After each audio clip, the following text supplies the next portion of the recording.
नमस्कार बच्चों, स्वागत है आप सभी का आपके अपने YouTube channel self study with RP sir में।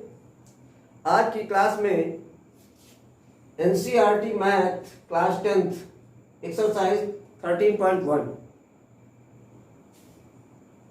पृष्ठीय क्षेत्रफल एवं आयतन, सरफेस एरिया एंड वॉल्यूम, उसका पहला क्वेश्चन आज हम करेंगे। क्वेश्चन में दिया है कि दो घनों जिनमें से प्रत्येक का आयतन 64 सेंटीमीटर क्यूब है के संलग्न फलकों को मिलाकर एक ठोस बनाया जाता है, उसका पृष्ठीय क्षेत्रफल ज्ञात कीजिए। सरफेस एरिया इसमें ज्ञात करना है। यहां पर दो घन हैं जिनमें से प्रत्येक घन का आयतन है 64 घन सेंटीमीटर और उन दोनों घनों को आपस में मिलाकर एक ठोस बनाते हैं। जो आकृति बनती है उसका पृष्ठीय क्षेत्रफल यानी कि सरफेस एरिया फाइंड करना है।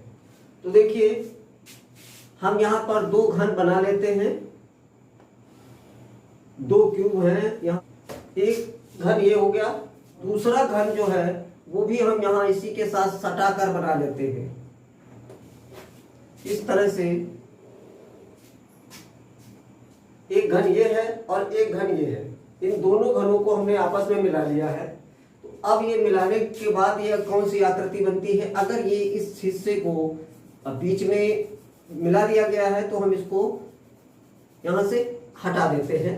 अब आप देख रहे होंगे कि जो ये आकृति आपको दिख रही है वो एक घनाभ की आकृति दिख रही है, एक क्यूबॉइड दिख रहा है। अब यहाँ पर जो दिया हुआ है कि आयतन 64 सेंटीमीटर क्यूब है, तो घन का आयतन हम यहां पर लिख लेते हैं। एक घन का आयतन, घन का आयतन होता है ए क्यूब यानी भुजा का cube. A cube equal to 64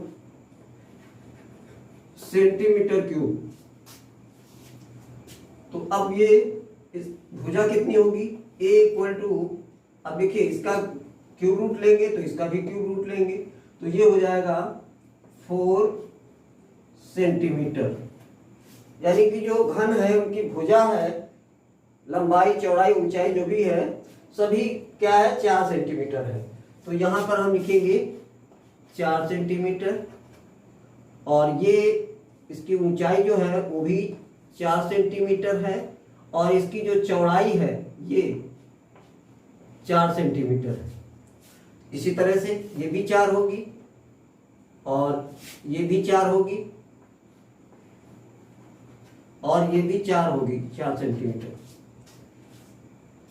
यहां आप देख रहे हैं कि जब दोनों के इस फलक को यहां पर इधर मिलाया गया है तब क्या है कि ये 4 और ये 4 मिलकर ये 8 हो जा रहा है। ये लंबाई बढ़ जा रही है, जबकि ऊंचाई उतनी ही है, चौड़ाई उतनी ही है। ठीक है, तो यहां पर हम अब क्या करेंगे, हम जो हमारा घनाभ ये बना है तो इस घनाभ के बारे में हम देखते हैं। पहले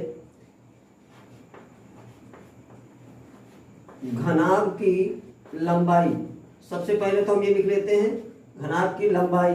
तो 4 + 4 बराबर 8 सेंटीमीटर और चौड़ाई तो उतनी ही रहेगी, इतनी थी 4 सेंटीमीटर और ऊंचाई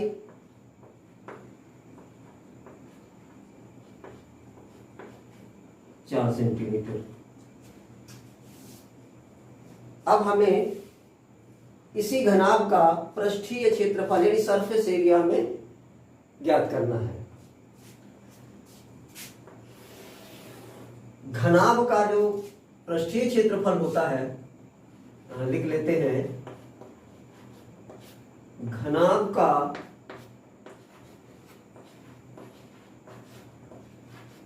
पृष्ठीय क्षेत्रफल बराबर 2 LB plus BH plus HL।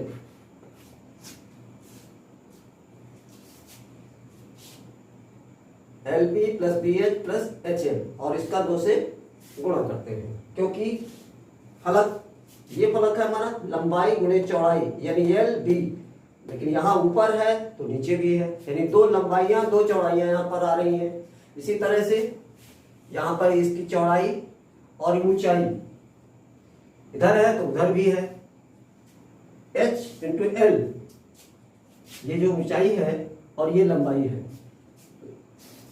ठीक है, तो इस तरह से ये फार्मूला है हमारा 2LB plus BH plus HL।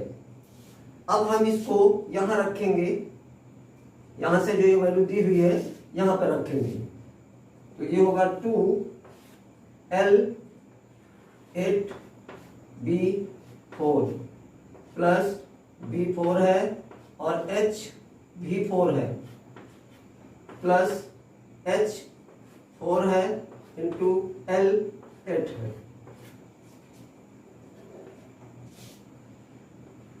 दो 8 चौको 32 यहाँ गुणा करके रखेंगे, प्लस 4 चौको 16 प्लस 8 चौको 32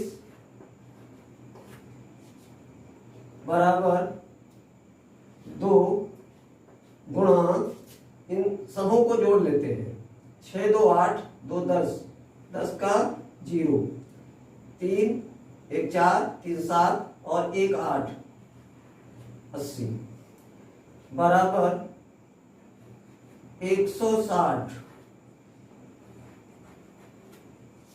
यहां पर पृष्ठीय क्षेत्रफल जो होगा वो स्क्वायर सेंटीमीटर में होगा, एरिया स्क्वायर में, वॉल्यूम क्यूब में। ठीक है, याद रखेंगे। तो ये 160 सेंटीमीटर स्क्वायर, ये इसका जो नया ठोस बना उसका पृष्ठीय क्षेत्रफल होगा। ओके, आशा करता हूं आपकी समझ में आ गया होगा।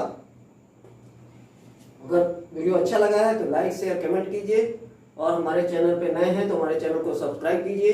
फिर मिलते हैं अगले वीडियो में अगले क्वेश्चन के साथ, तब तक के लिए जय हिंद।